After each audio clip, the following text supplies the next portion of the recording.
Bonjour à tous, je vous retrouve aujourd'hui dans une nouvelle vidéo où on va parler de témoignages de français que j'ai récupérés il y a déjà quelques mois de ça en fait. J'ai déjà fait une première partie à cette vidéo où j'avais mis les témoignages vidéo que j'avais récupérés sur le groupe qui s'appelle en fait les Frenchies aux États-Unis, disponible sur Facebook, où moi la première je suis inscrite et où on a beaucoup de Français qui vivent aux États-Unis et qui sont en fait présents sur ce groupe. Ce groupe appartient à Josiane. Parce que j'avais créé un groupe qui s'appelle les Frenchies aux États-Unis et l'objectif de ce groupe c'était de s'entraider. Donc je voulais absolument prendre contact avec des gens qui sont sur place, qui puissent me donner des conseils, comment trouver un emploi, comment ils ont fait eux pour trouver une opportunité aux États-Unis. Voilà, enfin en tout cas n'hésitez pas à vous référer à cette première vidéo si vous voulez voir les témoignages vidéo des personnes qui ont gentiment accepté de me les partager. Et aujourd'hui on va parler des témoignages écrits, je vais vous raconter tout ça, donc c'est encore de nouvelles expériences. Voilà, chaque personne en fait a son histoire et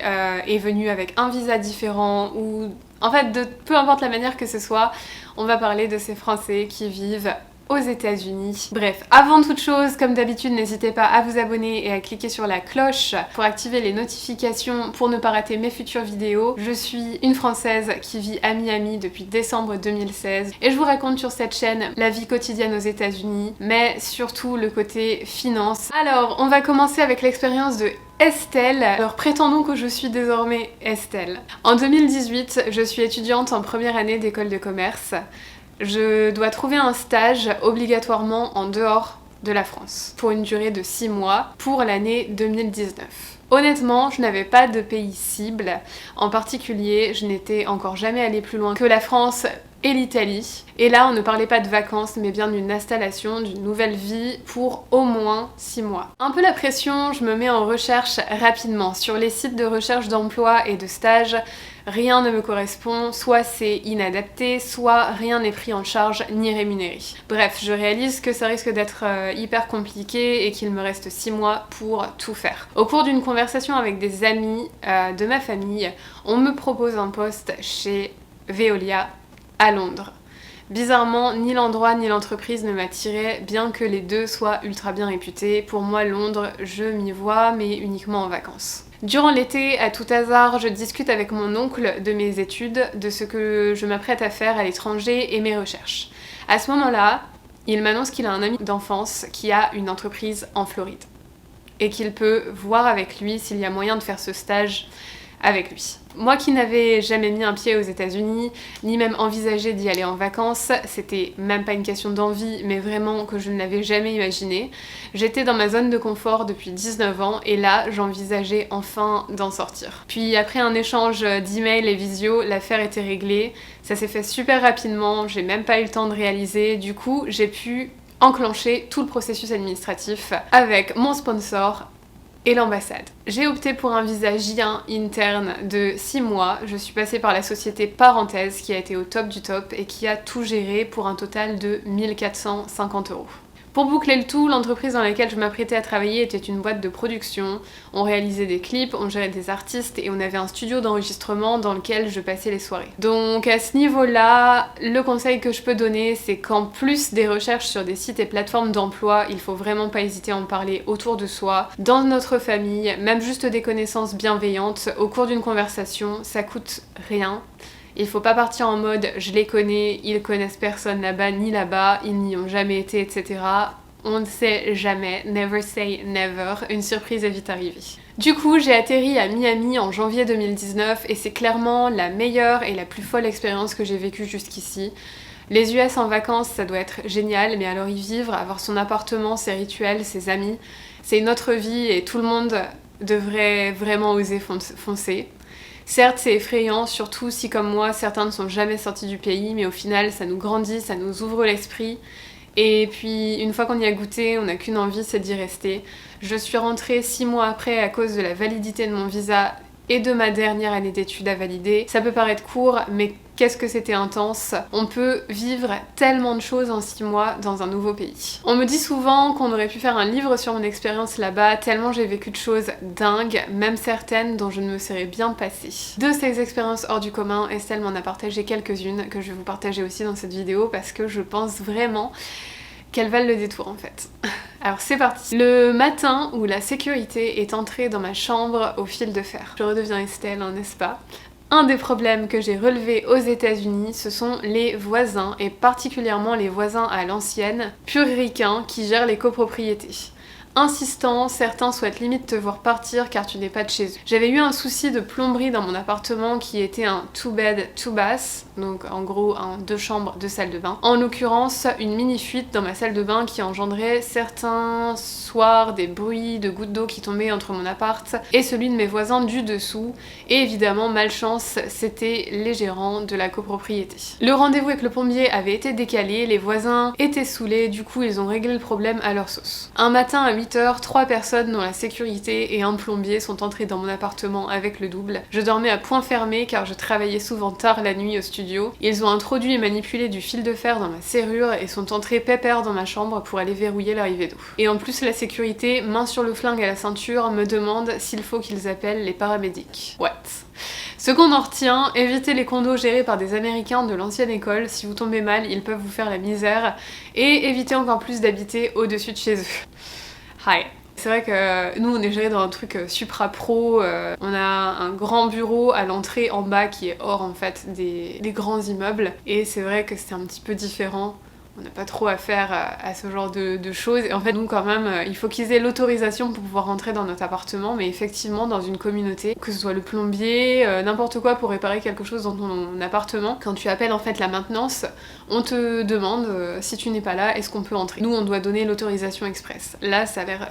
C'est vraiment l'extrême, hein, franchement. Le jour où j'ai joué dans un film américain, qui l'eût cru? Moi qui suis une personne totalement hors caméra, j'étais en lien avec une agence de casting grâce à mes fonctions pendant le stage et j'ai été prise en tant qu'extra pour jouer dans une scène d'un film qui sortira dans les cinémas USA en 2021. Un film qui s'appelle Rifa, un film inspiré de faits réels sur le meurtre d'un jeune Colombien par la police de Miami en août 2013.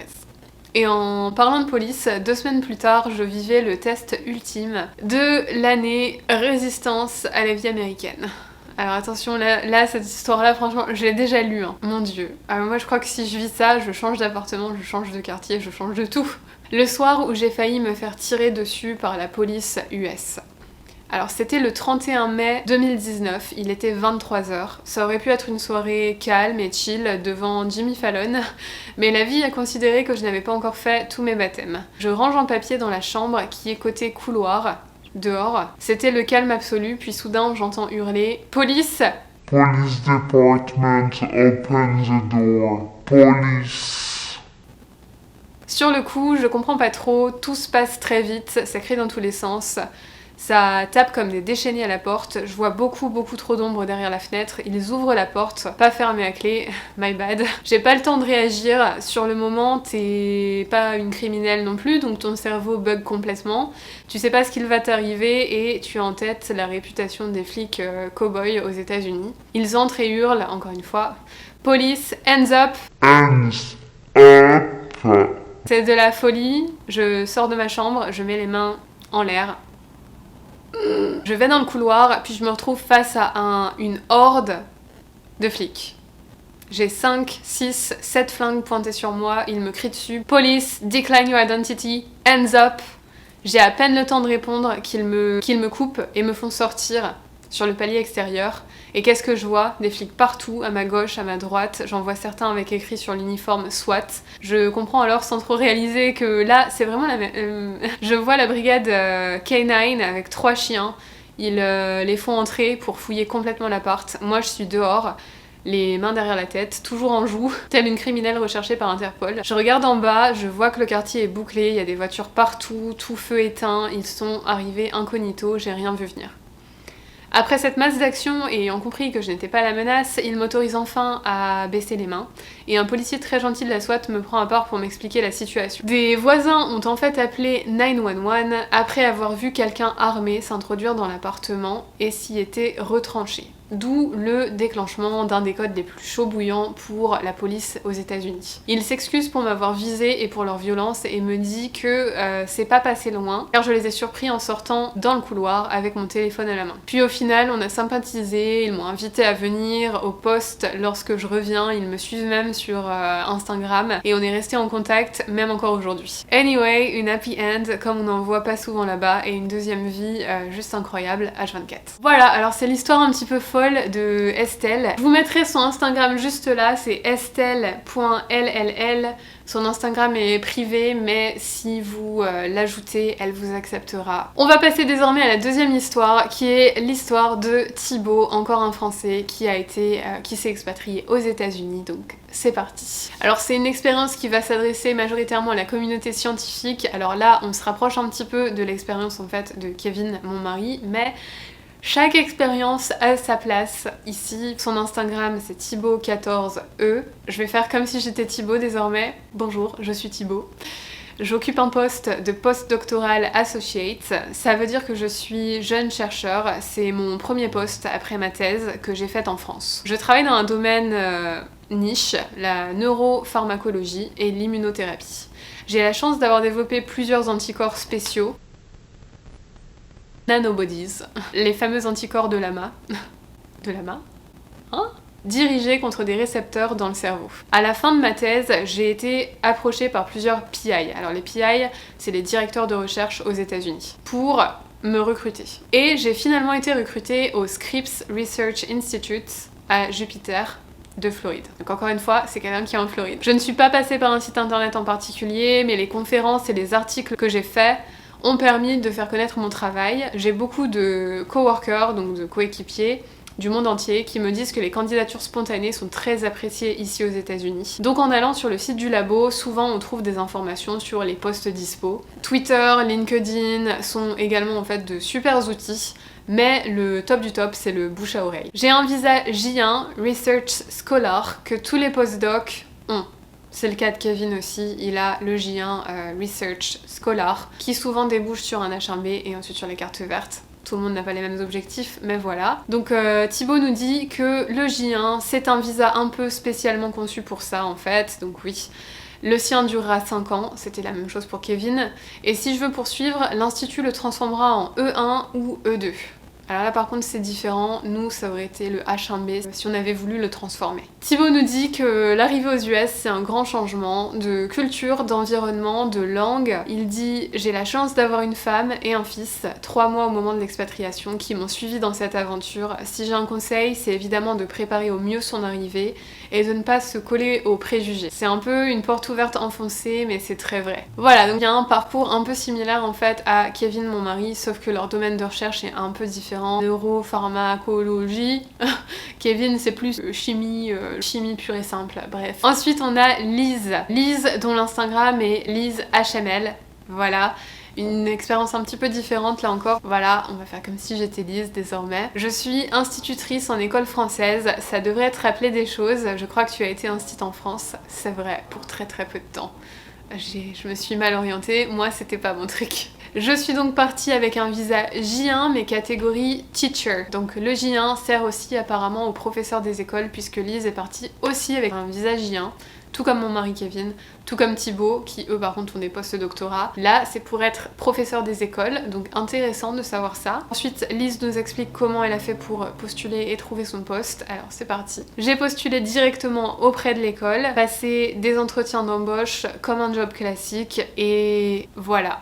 Tout simplement. On en revient que les candidatures spontanées sont très appréciées aux États-Unis, surtout pour les métiers en fait qui peuvent vous apporter un visa, professeur, post-doctorant, domaine de recherche ou d'études un petit peu spécifique qui fait que l'entreprise va vouloir en fait embaucher un étranger. C'est le genre de poste où faut pas forcément regarder en ligne ce qui est disponible. Souvent ça c'est des postes que des Américains pourront faire aussi, c'est déjà posté, mais si un Américain peut le faire, quel intérêt d'embaucher un Français ou un Européen en général, de s'embêter avec tout ce processus de visa, les coûts que ça engendre, le temps que ça met. Clairement les candidatures spontanées, quand vous avez une compétence particulière à apporter, j'ai l'impression que c'est vraiment ce qui marche le plus. Lise nous dit aussi qu'elle était instite en France avec la certification du concours et elle croit que ça aide beaucoup pour le visa et c'est le cas. Honnêtement, je pense que la certification de concours, si vous êtes professeur et que vous l'avez pas et que vous cherchez un poste en fait, surtout dans une école française, je pense que c'est quand même assez exigé d'avoir la certification. Voilà les infos données par Lise. Et pour finir, dernière petite expérience que je vais vous raconter ici, c'est l'expérience de Sonia. Bonjour, je suis Sonia. Pour ma part, j'ai décidé de partir aux États-Unis après avoir perdu mon emploi d'hôtesse de l'air à Dubaï.